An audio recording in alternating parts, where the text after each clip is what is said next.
అపోస్తల కార్యములు 14వ అధ్యాయము. ఇకోనియాలో పౌలు బర్నబా. ఇకోనియాలో కూడా అట్లే జరిగెను. పౌలు బర్నబా యూదుల ప్రార్థనా మందిరములో ప్రవేశించి బోధించినందున ఎందరో యూదులు గ్రీసు దేశస్థులు విశ్వసించిరి. కాని విశ్వసింపని యూదులు సోదరులకు విరుద్ధముగా అన్యులను పురికొల్పి వారి మనస్సులను మార్చివేసిరి. అపోస్తలులు చాలా కాలము అక్కడనే ఉండి ప్రభువును గూర్చి ధైర్యముగా బోధించిరి. ఆయన సూచక క్రియలను ఆశ్చర్య కార్యములను చేయుటకు వారికి శక్తినిచ్చి తన అనుగ్రహమును వెల్లడించు వారి సందేశము నిజమయ్యని రుజువుపరచెను. నగరములోని జనులు కొందరు యూదుల పక్షమున మరికొందరు అపోస్తలుల పక్షమును చేరి 2 వర్గములుగా చీలిపోయిరి. అప్పుడు అన్యులు యూదులు వారి నాయకులతో కలిసి అపోస్తలులను బాధించి రాళ్లతో కొట్టుటకు ప్రయత్నించిరి.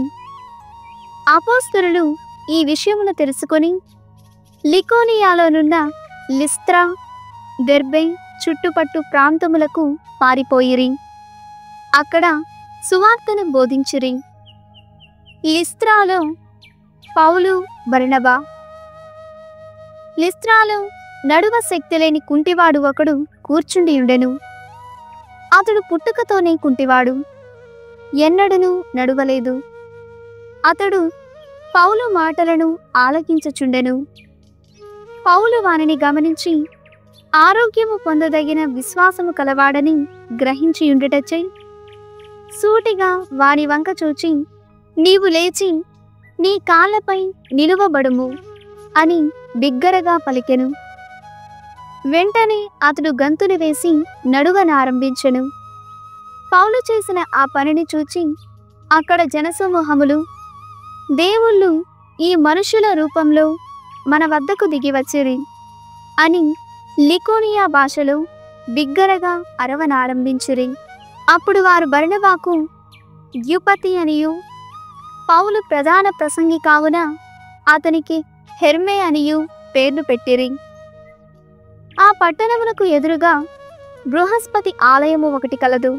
అచ్చటి పూజారి పట్టణ ముఖద్వారము వద్దకు గిత్తలను పూలమాలలను తీసుకుని వచ్చి జనులతో కలిసి బలిని అర్పింపతలచెను. అది విని బర్నబా పౌలులు తమ దుస్తులను చింపుకొని జనసమూహము మధ్యకు పరిగెత్తుకొని వచ్చి, ఓ ప్రజలారా, మీరు ఎందుకిట్లు చేయుచున్నారు? మేము కూడా మీ వలెని మానవ మాత్రులమే కదా. ఆకాశమును, భూమిని, సముద్రమును, వానిలో ఉన్న సమస్తమును సృష్టించిన సజీవుడైన దేవుని వైపునకు ఈ ప్రయోజనము లేని మూఢాచారముల నుండి మిమ్ములను మరలించి సువార్తను మీకు ప్రకటించుటకు మేమిచ్చుటకు వచ్చి ఉన్నాము. పూర్వకాలములో దేవుడు సమస్త జాతులను వారి ఇష్టానుసారము జీవింపనిచ్చెను. ఆయన ఆకాశము నుండి వర్షమునసగి సకాలములో పంటలను పండించి మీకు ఆహారమునిచ్చి మీ హృదయములను ఆనందముతో నింపుట మొదలగు మేలులు చేయుట ద్వారా తనకు తాను సాక్ష్యమును ఇచ్చియుండెను అని ఎలుగెత్తి పలికిరి. ఈ మాటలతో అపోస్తలులు ఆ జనసమూహములను తమకు బలి నర్పించు యత్నము నుండి అతి కష్టము మీద మరల్పగలిగిరి. అంతియోకియా నుండి, ఇకోనియా నుండి వచ్చిన యూదులు కొందరు ఆ జనసమూహములను తమ కైవసము గావించుకొని పౌలును రాళ్లతో కొట్టి అతడు మరణించి ఉండెనని భావించి పట్టణము బయటకు ఈడ్చివేసిరి. కాని శిష్యులు అతని చుట్టూను చేరగా అతడు లేచి పట్టణములోనికి వెళ్ళెను. మరునాడు అతడు బర్నబాతో దెర్బేకు ప్రయాణమైపోయెను. సిరియాలోని అంతియోకియాకు పౌలు బర్నబాల రాక. పౌలు బర్నబా దెర్బేలు సువార్తను బోధించి అనేకులను తమ శిష్యులుగా చేసుకొనిరి. వారు తిరిగి లిస్త్రాకు, ఇకోనియాకు, అంతియోకియాకు పోయిరి. అక్కడ శిష్యుల మనస్సులను దృఢపరచి విశ్వాసమునందు నిలకడగా ఉండవలెనని వారిని ప్రోత్సహించిరి. మనము దేవుని రాజ్యములో ప్రవేశించుటకు పెక్కు శ్రమలను అనుభవింపవలను అని వారికి బోధించిరి. ప్రతి క్రీస్తు సంఘమునందును వారు పెద్దలను నియమించి వారు విశ్వసించిన ప్రభువునకు ప్రార్థనలతోనూ ఉపవాసములతోనూ వారిని అప్పగించిరి. పిసీదియా భూభాగము మీదుగా పోవచ్చు వారు పంఫీలియాకు వచ్చిరి. పెర్గాలు దేవుని వాక్కును బోధించి అతాలియాకు వెళ్ళిరి. అక్కడి నుండి ఓడనెక్కి అంతియోకియాకు తిరిగి వచ్చిరి. వారు నెరవేర్చిన పనికై ఇంతకు ముందు దేవుని అనుగ్రహమునకు అప్పగింపబడిన స్థలము ఇదియే. వారు అంతియోకియాకు చేరుకొని అక్కడి క్రీస్తు సంఘములోని ప్రజలను ఒకచోట ప్రోగు చేసి దేవుడు వారితో ఉండి చేసినదంతయు అన్యులు విశ్వసించుటకు ఆయన ద్వారమును ఎట్లు తెరచినదియు వారికి తెలియజేసిరి. అక్కడ వారు ఆ విశ్వాసులతో చాలా కాలము ఉండిరి.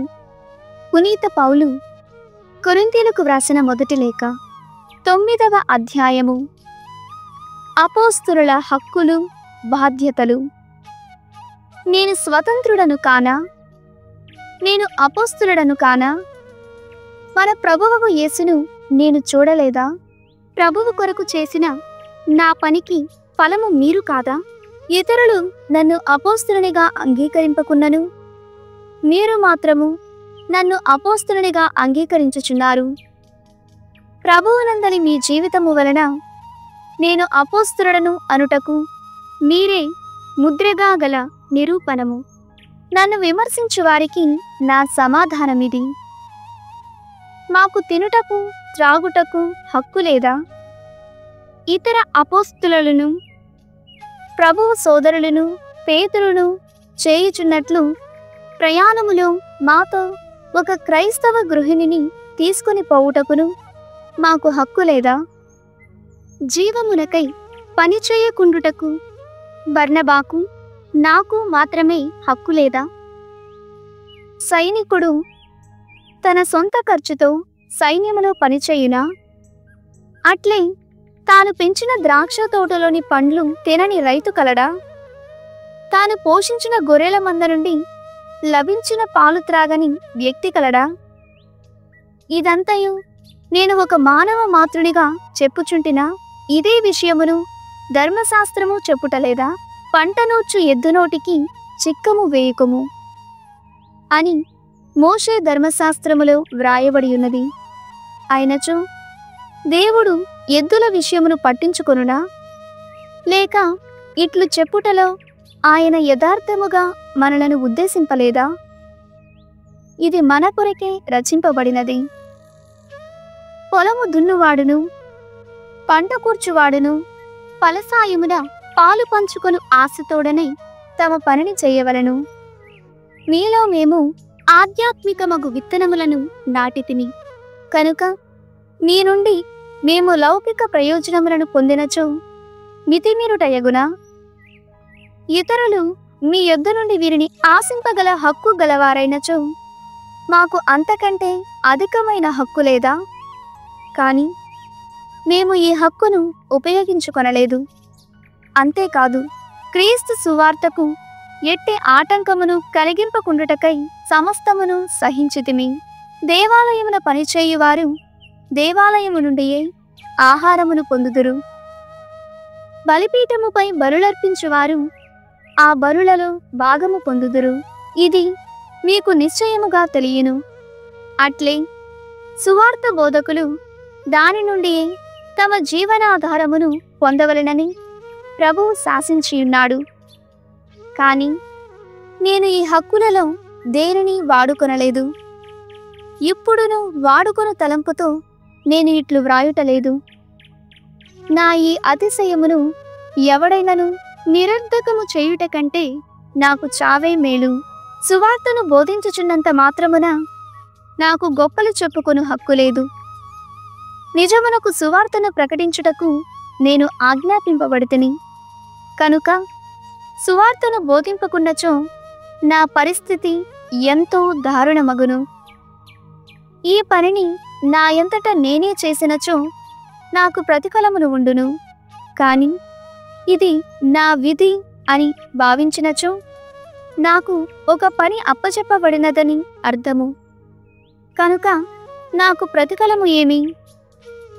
సువార్త ప్రచారమునందు నా హక్కును నేను సంపూర్ణముగా వినియోగించుకొనక సువార్తను ఉచితముగా ప్రకటించుటయే. నేను స్వతంత్రుడను, ఎవరికిని దాసుడను కాను, కాని ఇంకనూ ఎక్కువ మందిని సంపాదించుకొనుటకు అందరికిని నన్ను నేను దాసునిగా చేసుకొనుచున్నాను. యూదులతో పనిచేయునప్పుడు వారిని సంపాదించుకొనుటకు గాను యూదుని వలె జీవించితిని. నేను మోషే ధర్మశాస్త్రమునకు బద్ధుడను కాకున్నను బద్ధులైన వారితో పాటు పనిచేయుచున్నప్పుడు వారిని సంపాదించుకొనుటకై వారి వలెనే జీవించితిని. అట్లే అన్యులతో ఉన్నప్పుడు వారిని సంపాదించుకొనుటకు యూదుల ధర్మశాస్త్రమునకు దూరముగా అన్యుని వలెనే జీవించితిని. కాని నేను దేవుని చట్టమునకు విధేయుడను కానని దీని భావము కాదు. ఏలయనా యథార్థముగా నేను క్రీస్తు చట్టమునకు లోనయున్నాను.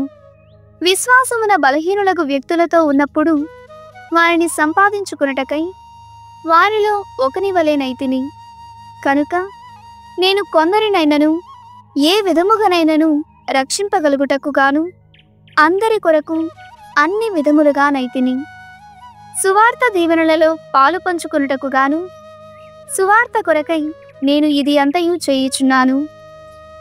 పరుగు పందెమున అందరూ పరిగెత్తుదురు, కాని వారిలో ఒక్కడు మాత్రమే బహుమతిని గెలుచుకొనును. ఇది మీకు తెలియను గదా. కావున బహుమతిని అందుకొనున్నట్లు పరుగెత్తుడు. పోటీలో పాల్గొననున్న క్రీడాకారుడు తన్ను తాను కఠిన శిక్షణకు లోబరుచుకొనును. అశాశ్వతమగు కిరీటమునకై వారు అట్లు చేయుదురు, కాని శాశ్వతమగు దానికై మనము ఆ విధముగా చేయుదము. కనుక గమ్యము లేకుండా నేను పరుగిడుటలేదు, గాలితో వృద్ధులాట వలె నేను పోరాడుటలేదు. ఇతరులకు బోధించిన పిదప నేను భ్రష్టుడను కాకుండుటకై నా శరీరమును నలగగొట్టుకొనుచు అదుపులో ఉంచుకొందును. 10వ అధ్యాయము. విగ్రహములను గూర్చిన హెచ్చరికలు. సోదరులారా, మన పూర్వులకు ఏమి సంభవించినదో మీరు తెలుసుకునవలనని నా కోరిక. వారందరూ మేఘము క్రింద ఉండిరి, సముద్రమును దాటి సురక్షితముగా ఆవలకు చేరిరి. వారు మేఘమునందును సముద్రమునందును మోషే సహవాసములోనికి బప్తిస్మమును పొందిరి. అందరూ ఆధ్యాత్మికమగు ఒకే భోజనమును పుచ్చుకొనిరి. అందరూ ఆధ్యాత్మికమగు ఒకే పానీయమును త్రాగిరి. ఏలయన వారు తమతో పాటు వెడలిన ఆధ్యాత్మికమగు శిల నుండి దాహమును తీర్చుకొనిరి. ఆ శిల క్రీస్తే. అయినప్పటికీ వారిలో పెక్కుమందిని గూర్చి దేవుడు సంతోషింపలేదు. కనుక వారి ప్రేతములు ఎడారియందు చెల్లాచెదురు చేయబడినవి. కావున వారి వలె మనము చెడును ఆశింపకుండుటకు ఈ విషయములు మనకు హెచ్చరికగా ఉన్నవి. వారిలో కొందరి వలె మీరు విగ్రహారాధకులుగా ఉండకుడు. తినుటకును త్రాగుటకును ప్రజలు కూర్చుండిరి, నాట్యమాడుటకై లేచిరి అని వ్రాయబడినట్లు వారిలో కొందరి వలె మనము వ్యభిచరింపరాదు. వారిలో కొందరు వ్యభిచరించి ఒక్క రోజుననే 23,000 మంది మరణమునకు గురి అయిరి. వారిలో కొందరి వలె మనము ప్రభువును శోధింపరాదు. వారిలో కొందరు శోధించి పాములచే కాటువేయబడి మరణించిరి. వారిలో కొందరి వలె మనము సనుగు కొనరాదు. వారిలో కొందరు సరిగి వినాశకర్తచే నాశము చేయబడిరి. దృష్టాంతములుగా ఉండుటకే వారికి ఇవి అన్నీ సంభవించినవి. యుగాంతపు చిట్ట చివరి రోజులలో జీవించుచున్న మనకు హెచ్చరికగా ఉండుటకే ఇవి అన్నీ వ్రాయబడినవి. కనుక తాను చక్కగా నిలబడితినని భావించు వ్యక్తి పడిపోకుండునట్లు జాగ్రత్తగా ఉండవలెను. మానవులకు సాధారణము గాని ఏ శోధనయు మీకు కలుగలేదు. ఏలయన దేవుడు నమ్మదగినవాడు. మీ నిగ్రహ శక్తిని మించి మిమ్ము శోధింపబడనీయడు. అంతేకాక మీరు శోధింపబడినప్పుడు దానిని సహింపగల శక్తిని మీకు వసగి బయటపడు మార్గమును మీకు ఆయన చూపును. కావున ప్రియమిత్రులారా, విగ్రహారాధన నుండి తొలగిపొండు. బుద్ధిమంతులని ఎంచి మీకు చెప్పుచున్నాను. నేను చెప్పుదానిని మీరే యోచింపుడు. దీవెన పాత్రలోనిది మనము ఆశీర్వదించి త్రాగినప్పుడు క్రీస్తు రక్తమున మనము పాలు పంచుకొనుటలేదా? మనము రొట్టెను విరిచినప్పుడు క్రీస్తు శరీరములో పాలు పంచుకొనుటలేదా? ఒకే రొట్టె ఎగుటచే పెక్కుమందిమైనను మనము అందరమును ఒకే శరీరము. ఏలైనా మనమందరమును ఆ ఒకే రొట్టె యందు పాలు పంచుకొనుచున్నాము. హెబ్రీయ ప్రజల విషయము విచారింపుడు. బలిగా అర్పింపబడిన దానిని తినువారు బలిపీఠముపై దేవుని సేవలో భాగస్వాములు కారా? దీని భావమేమి? విగ్రహము గాని దానికి అర్పింపబడిన ఆహారము గాని నిజముగా లెక్కింపదగినదా? కాదు. అన్యుల బలిపీఠములపై బలి చేయబడినది దేవునకు కాక దయ్యములకు అర్పింపబడుచున్నది. కనుక మీరు దయ్యములతో భాగస్వాములు కారాదని నా కోరిక. ప్రభువు పాత్ర నుండి సైతాను పాత్ర నుండి రెండింటి నుండి త్రాగజాలరు. ప్రభువు వల్ల వద్దను సైతాను వల్ల వద్దను రెండింటి వద్ద తినజాలరు.